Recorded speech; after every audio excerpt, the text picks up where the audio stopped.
ሰላም እንዴት ናችሁ? ውድ የማንዩናይትድ ፋንስ ተከታታዮች በያላችሁበት ሰላማችሁ ይብዛ። በርከት ያሉ ስፖርታዊ መረጃዎችን ወደ እናንተ ይዘን መጥተናል። እስከ ፕሮግራማችን መጠናቂያ ድረስ አብራችሁን ቆዩ።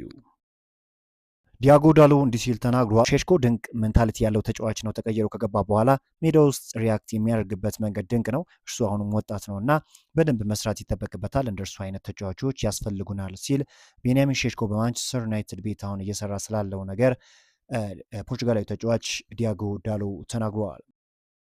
ማንቸስተር ዩናይትድ ለሚቀጥለው ዋና አሰልጣኝ ያዘጋጁትን እጩዎች ዝርዝር ሲያደራጁ ስፔናዊ ፖርቹጋል ብሔራዊ ቡድን አሰልጣኝ የሆነው ሮበርቶ ማርቲኔዝ ጉዳዩ በውስጥ ደረጃ እንደተወያዩበት ነው ቤን ጃኮብ የተነገረው። እንግዲህ ይህ አሰልጣኝ በፖርቹጋል ብሔራዊ ቡድን መልካም የሚባሉ ስራዎችን እየሰሩ ይገኛሉ።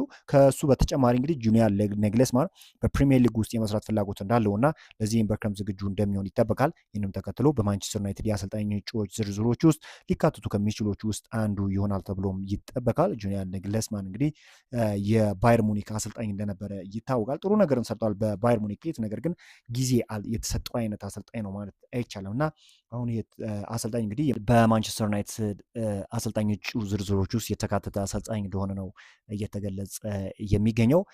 ሌላኛው እንግዲህ ማንቸስተር ዩናይትድ አንድ የቀኝ ክንፍ ወይም የቀኝ መስመር ተከላካይ እንዲሁም አስፈላጊ ሆኖ ከተገኘ የግራ መስመር ተከላካይ ሆኖ መጫወት የሚችል የግራ ክንፍ አጥቂ ለማስፈረም ፍላጎት እንዳላቸው ቤን ጃኮብ በዘገባው አስፍሯል። ቤን ጃኮብ አክሎም እንግዲህ ማንቸስተር ዩናይትድ ያን ዲዮማንዴ በቁም ነገር እየተመለከቱት ይገኛሉ። ከአንቶኒ ጎርደን ይልቅ ዲዮማንዴ ወደ ማንቸስተር ዩናይትድ የመዛወር ከፍተኛ እድል አለው ሲል ተናግሯል።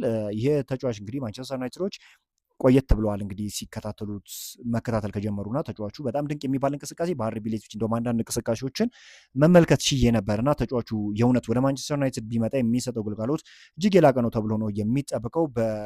በአይቬሪ ኮስት ብሔራዊ ቡድንም በጣም ድንቅ የሚባል እንቅስቃሴን ካስመለከቱ ተጫዋቾች ውስጥ ከአማድ ዲያሎ ጎን ለጎን ይሄ ተጫዋች ደምቆ የታየው ተጫዋች እንደሆነ ይታወቃልና ዩናይትዶችም ይህንን ድንቅ የሆነ ተጫዋች ለማስፈረም ሙከራ ያደርጋሉ ተብሎ ይጠበቃል።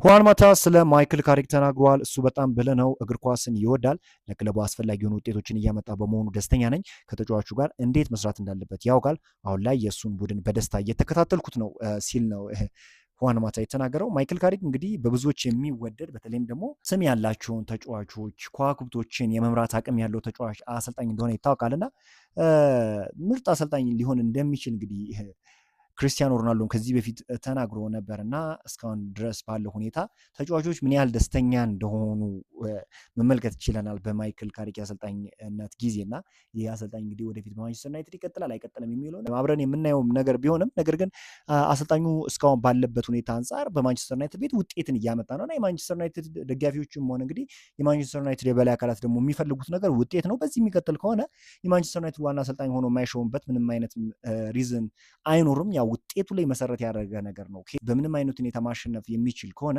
ወደፊት ማንቸስተር ዩናይትድን ወደ ነበረበት ቦታ የማይመልስበት ሪዝን ይኖራል ብዬ አልገምትም። ዩናይትዶች ግን አሁንም ቢሆን የትኛውንም አሰልጣኝ ሊቀጥሩ ይችላሉ። ነገር ግን አሁን ዩናይትድ የሚነሳበትን የመሀል ክፍል ችግር ሊፈቱት ይገባል ባይ ነኝ። እኔ አሁን የማንቸስተር ዩናይትድ በጉድሰን ፓርክ ኤቨርተን 1-0 ባሸነፈበት ጨዋታ አሁንም የማንቸስተር ዩናይትድ የመሀል ክፍል ጥያቄ የሚነሳበት ነው። ብዙ ዲስታንሶችን ከቨር ማድረግ የሚችል አይነት ሚድፊልደር ዩናይትዶች ማስፈረም የማይችሉ ከሆነ አሁንም የሚቸገሩ ዩናይትድ በተለይም በትናንሽ ክለቦች የሚቸገሩ ዩናይትድ መመልከታችን ቀጣይነት ይኖረዋል ባይ ነኝ እና ስለዚህ አሁን እኔ ከማይክል ካሪክ አንድ የወደድኩለት ነገር ምንድን ነው በመከላከሉ ረገድ በጣም በጣም በጣም ሶሊድ የሚባል ክለብ እየሰራ እንደሆነ ሁላችንም ማስተዋል ችለናል እና ከዚህ በፊት በአሞሪም ጊዜም ሆነ በቴና ጊዜ ይህንን ነገር መመልከት አልቻልንም። እንዲሁም እኮ በሶልሻየር ጊዜ እኮ ማንቸስተር ዩናይትድ በመከላከሉ ረገድ የተሻለ ክለብ ነው ማለት እንችላለን አሁን ካለው ሁኔታ አንጻር እና ዩናይትዶች በመሀል ክፍል ላይ አሁንም ቢሆን ተጫዋች ማስፈረም እንዳለባቸው ፍንትዋርጎ የሚያሳይ ሆኖ ሳለ ዩናይትድ በማይክል ካሪክ ጊዜ ትንሽ ያየሁበት ድክመት በፕረስ ማድረግ የተቃራኒ ቡድን ፕረስ ማድረግ ላይ ድክመት አይቻለሁ። የእውነት ለመናገር የተቃራኒ ቡድኖች በቀላሉ ኳስን መስርተው የሚወጡበት ሲቹዌሽንን መመልከት ችለናል እና እኚህን ችግሮች ማይክል ካሪክ በደንብ አስተውሎ ሊፈታ ይገባል ባይነኝ። እናንተ ማስተውላችሁት ከሆነ ፕረስ ላይ ዩናይትድ በሩበን አሞሪም ጊዜ ከአሁኑ ጊዜ የተሻለ ነው ማለት ይቻላል። ከመሃል ሜዳ ተጫዋች ጋር በተያያዘ መረጃ ወጥቷል። እንግዲህ ማንቸስተር ዩናይትድ ኢሊዮት አንደርሰንን ለማስፈረም እስከ 114 ሚሊዮን ፓውንድ ለማቅረብ ዝግጁ እንደሆነ አንድ የዜና አውታር ዘግቧል። ዩናይትዶች በዋነኝነት ነው እንግዲህ ይህንን ተጫዋች እየተመለከቱት የሚገኘው። ተጫዋቹ ላይ ትኩረት እንዲያደረጉ ካደረጋቸው መስፈርቶች ውስጥ አንዱ ምንድነው? ተጫዋቹ በጣም ብዙ ዲስታንሶችን ከቨር የሚያደርግ ለቡድኑ የሚዋጋ የመሪነት መንፈስ ያለው ተጫዋች እንደሆነ ይታወቃል እና ሌላኛው ደግሞ ፕሪሚየር ሊግን የተላመደ ተጫዋች መሆኑ ነው እና አንድ ተጫዋች ፕሪሚየር ሊግን የተላመደ ከሆነ በቀላሉ ክለቡን የመላመድ እድሉ ከፍተኛ ነው የሚሆነው እና ዩናይትዶችም ኢሊዮት አንደርሰንን በዋነኝነት እንዲመለከቱት ካደረገው ሪዝን ውስጥ ይሄ ነው ብዬ ነው የማስበው። ሌላኛው ደግሞ ፕሬስ ሪዚስት የማድረግ አቅሙ ተጫዋቾችን ድሪብል ያደርጋል። ከኳስ ጋር ኮንፈርት የሚሰሙ አይነት ተጫዋች ነው እና አርሰናሎቹ ከአሁኑ እንግዲህ ኮንቲኒየስ የሆነ ለዋንጫ ፉክክር እንዲወዳደሩ ካደረጋቸው ተጫዋቾች ውስጥ በዋነኝነት የሚጠቀሰው ዲክላን ራይስ ነው። የማይሰለች የማይደክም ብዙ ጉዳቶችን የማያስተናግድ እና ሙሉ 90 ደቂቃው ሙሉ ያለውን ነገር ሁሉ የሚሰጥ ተጫዋች ነው ይታወቃልና ይህ ተጫዋች ወደ ዩናይትድ ቢመጣ የእውነት ዩናይትድን መሀል ክፍል ያለበትን ችግር ይፈተዋል ተብሎ የሚጠበቅ ተጫዋች እንደሆነ ይታወቃልና ዩናይትዶችም ይህንን ተጫዋች ለማስፈረም ወሳኝ የሆኑ ስራዎችን እየሰሩ እንደሆነ ነው እየተገለጸ የሚገኘው። አዲስ ነገር የሚመጣ ከሆነ አብረን የምንመለከት ይሆናል። ነገር ግን ዩናይትዶች በበርካታ ስፍራ መጫወት የሚችል የክንፍ መስመር ተጫዋች እንዲሁም ደግሞ አንድ የክንፍ መስመር ተጫዋች እንዲሁም ደግሞ የመሃል ክፍል ተጫዋች ዩናይትዶች በዋነኝነት የሚመለከቱት ቦታ እንደሆነ ነው እየተገለጸ የሚገኘው። በክረምቱ የዝውውር መስኮት በርካታ ዜናዎችን ለመስማት ዝግጁ መሆን አለባቸው። ምክንያቱም ዩናይትዶች በርካታ ስራዎችን በክረምቱ የዝውውር መስኮት ለመስራት ከወዲሁ ዝግጁ እንደሆኑ ነው እየተገለጸ የሚገኘው። ካሜሩናዊ ግብ ጠባቂ አንድሬ ኦናና ዳግም በማንቸስተር ዩናይትድ መለያ የሚታዩበት ነገር የማይታሰብ ነው። ተጫዋቹ አሁን ላይ ወደ ማንቸስተር ዩናይትድ የመመለስ እድሉ 0 ነው ሲል ቤን ጃኮብ ዘግቧል። አንድሬ ኦናና እንግዲህ በማንቸስተር ዩናይትድ ቤት ብዙ ስህተቶችን ሲሰራ ተመልክተናል። ዩናይትድ ምንም አይነት ሽንፈት ሳያስተናግድ የዩሮፓ ሊግን ዋንጫ ሊያነሳ በተቃረበበት ጊዜ የነ አንድሬ ኦናና ስህተት ነው ይህንን ነገር ዋጋ ያስከፈለው። አሁን ሰነ ላመንስ ተመልክታችሁታል።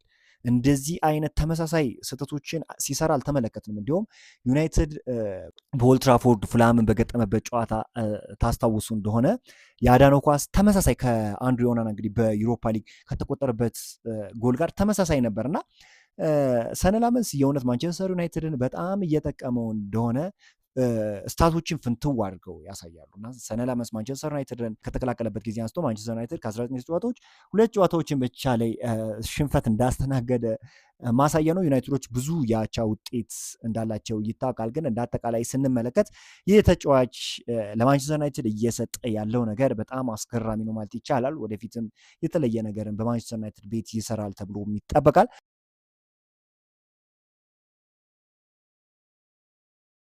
በዛሬው ዕለት እንግዲህ ማንቸስተር ዩናይትድ የተመለከቱ ስፖርታዊ መረጃዎች ይህን ይመስላሉ። በአዳዲስ ስፖርታዊ መረጃዎች እስከነገናኝ ድረስ መልካሙን ሁሉ ተመኘው። ሀሳብ አስተያየታችሁን በኮመንት ሴክሽን ላይ አስቀምጡልኝ። ላይክ ማድረግም ፈጽሞ እንዳይረሳ።